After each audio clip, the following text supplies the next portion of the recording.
आज क्लास 9 में geography chapter 3 drainage system पढ़ेंगे। अपवाह प्रणाली। जो रिवर सिस्टम होता है किसी भी क्षेत्र में, जो नदी तंत्र प्रणाली होता है, उसी को ड्रेनेज सिस्टम या अपवाह प्रणाली कहते हैं। The area drained by a single river system is known as a drainage basin. An elevated area such as a mountain or an upland, मतलब उठा हुआ भाग, सेपरेट्स टू ड्रेनेज बेसिन। जैसे कि आप यहाँ देखें पिक्चर में, है ना, ये वाटर डिवाइडेड आप देख रहे हैं, वाटर डिवाइडेड, जहाँ पर ये सेक्शन स्ट्रीम ए और स्ट्रीम बी ये डिवाइड कर रहा है ना, ये ड्रेनेज बेसिन को क्या कर रहा है, डिवाइड कर रहा है, इसे ही वाटर डिवाइडेड कहते हैं। एन एलिवेटेड मतलब उठा हुआ area such as a mountain, पहाड़, या एक अपलैंड, उठा हुआ भाग, सेपरेट जो करता है दो अलग अलग ड्रेनेज बेसिन को, such an upland is known as water divided. जल विभाजक, जल को बांटने वाला। संसार का जो सबसे बड़ा ड्रेनेज बेसिन है वो नाइल रिवर इजिप्ट में है, मिस्र। और भारत का जो सबसे largest river basin in India is of Ganga basin. और लोग बारी बारी से पढ़ेंगे drainage system in India. Bharat में अपवाह प्रणाली, भारत में जो अपवाह प्रणाली है, नदी तंत्र प्रणाली है, वो दो प्रकार का, एक हिमालय नदी से निकलने और हिमालय से निकलने वाली नदियाँ, द हिमालयन रिवर्स, और एक पेनिनसुलर रिवर्स मतलब प्रायद्वीपीय नदियाँ। Almost all the Himalayans rivers are perennial having water throughout the year. अब ये जो दोनों हैं, हिमालयन रिवर्स और पेनिनसुलर रिवर, जो है हिमालय से निकलने वाली नदियाँ और प्रायद्वीपीय पठार से निकलने नदियों में मुख्यतः अंतर देखेंगे हम इस चैप्टर में। क्या खासियत है हिमालयन रिवर्स में, जैसे इंडस, गंगा, यमुना, ब्रह्मपुत्र, और पेनिनसुलर रिवर जैसे नर्मदा, तापी, महानदी, गोदावरी, कृष्णा, कावेरी। इन दोनों नदियों में, इन दोनों प्रकार की नदियों में क्या अंतर है, तो आप देखेंगे हिमालय से निकलने नदियों में मुख्यतः क्या है कि सालों भर पानी रहता है, क्योंकि वो हिमनद से निकलता है। The Indus and the Brahmaputra are the two major Himalayan rivers which originate from north of the mountain ranges. They also have well developed deltas. ये क्या करते हैं, डेल्टास का निर्माण करते हैं। आप जानते हैं सुंदरबन डेल्टा, विश्व का सबसे बड़ा डेल्टा सुंदरबन डेल्टा, जो भारत, म्यांमार और बांग्लादेश के क्षेत्र में फैला हुआ है।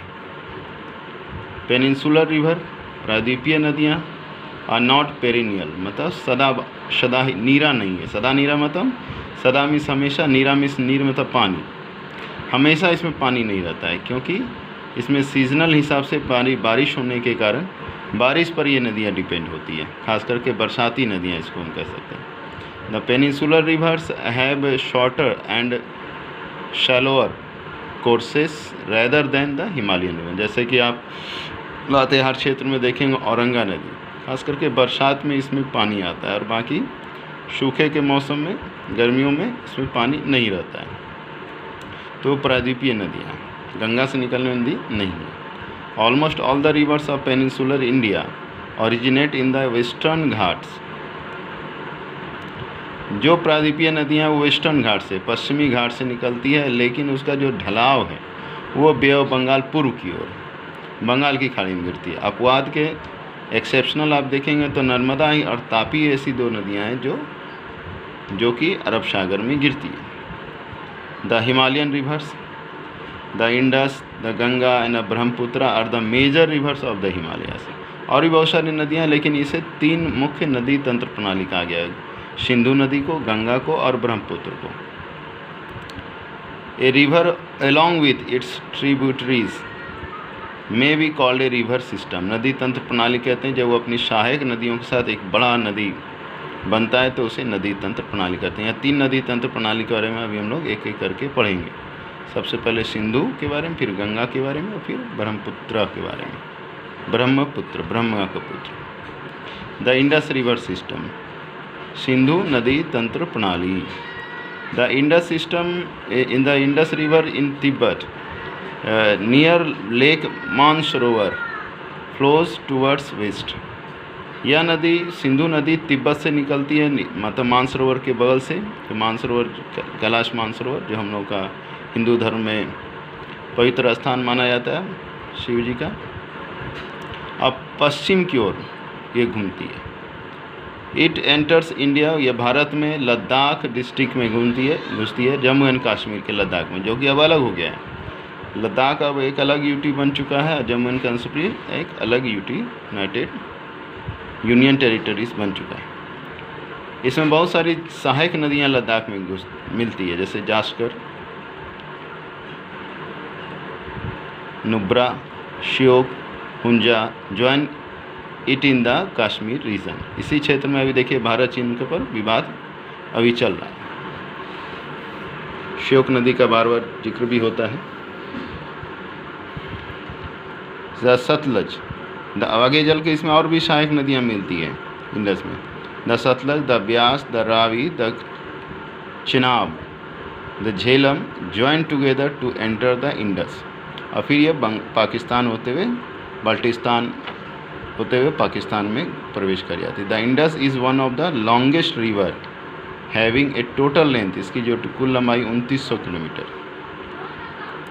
और इसे आप देखेंगे कि सिंधु घाटी सभ्यता का निर्माण इसी नदी किनारे हुआ। और ये एक बहुत बड़ा सिंचित एरिया देती है इससे आने वाली मिट्टी जो है। The Ganga river basin river system, Bhagirathi इसका headwater of Ganga which is fed by the Gangotri glacier से निकलती है Gomukh. It is joined by the Alaknanda, Uttaranchal के देवप्रयाग में अलकनंदा इसमें मिल जाती है। और ये मैदानी भाग में हरिद्वार में प्रवेश करती है। The Ganga is joined by many, इसमें भी बहुत सारी सहायक नदियाँ गंगा की, यमुना है, कोशी है, घाघरा है, गंडक है, चंबल है, बेतवा है, सोन है, ये सब। इसमें कुछ आपको हिमालय से निकल नदियाँ, सहायक नदियाँ इसमें घुसती है घाघरा तक और गंडक तक, और चंबल, बेतवा, सोन, ये सब प्रायद्वीपीय नदियाँ इसमें सहायक नदियों के रूप में मिल जाती है। गंगा की जो लंबाई है भारत में वो 2500 किलोमीटर है। आगे Brahmaputra river basin, the Brahmaputra originate in Tibet east of Mansarovar lake very close to the sources of the Indus and the Sutlej. यह भी सिंधु नदी की तरह यह भी तिब्बत से निकलती है मानसरोवर के पास की, और ये फ्लो मोस्टली आउटसाइड, ये भारत के बाहर ही मुख्यतः बहती है। और देखेंगे आप तो ये टेक्स यू टर्न, एक यू प्रकार का टर्न लेती है इस प्रकार से, और वो भारत के अरुणाचल प्रदेश में घुसती है नामचा बरुआ इलाके में। 7757 मीटर की ऊंचाई है। यहाँ पर इसे दिहांग कहा जाता है। ब्रह्मपुत्रा को तिब्बत में शांगपो, यहाँ पर टी साइलेंट है, शांगपो नदी के नाम से जाना जाता है। अब बांग्लादेश में इसे जमुना कहते हैं। ये the reverse overflow it's bank, इसमें बरसात के दिनों में बहुत बाढ़ आता है। अभी कुछ दिन पहले भी और अभी भी बाढ़ आया हुआ है इस क्षेत्र में, आसाम के क्षेत्र में। काजीरंगा अभयारण्य इसी क्षेत्र में पड़ता है। आज के लिए इतना ही। हम लोग हिमालय से निकलने नदियों के बारे में जानने का प्रयास किए। वर्क में आप लोगों का क्या है कि सबसे पहले इस अध्याय को पढ़ना है, इस चैप्टर को पढ़ना है। इसमें जो न्यू वर्ड्स हैं वो हमने क्लिप बना करके फ़ोटो करके भेजा है, उसको न्यू वर्ड्स को लिखना है, याद करना है, इससे संबंधित नोट्स बनाना है। और एक्सरसाइज में इसी से रिलेटेड क्वेश्चन 1, 2 और 4 में 3 छोड़ दीजिएगा, अभी बाद में उसका करेंगे जब प्रायद्वीपीय नदियों के बारे में पढ़ेंगे। मैप स्किल में क्या करना है, भारत के मानचित्र में लेबलिंग करना, मार्क करना है, जैसे गंगा नदी को, सतलज को, दामोदर को, कृष्णा को, नर्मदा, तापी, महानदी और ब्रह्मपुत्रा नदी को। ये आपका होमवर्क। आज के लिए इतना ही, धन्यवाद।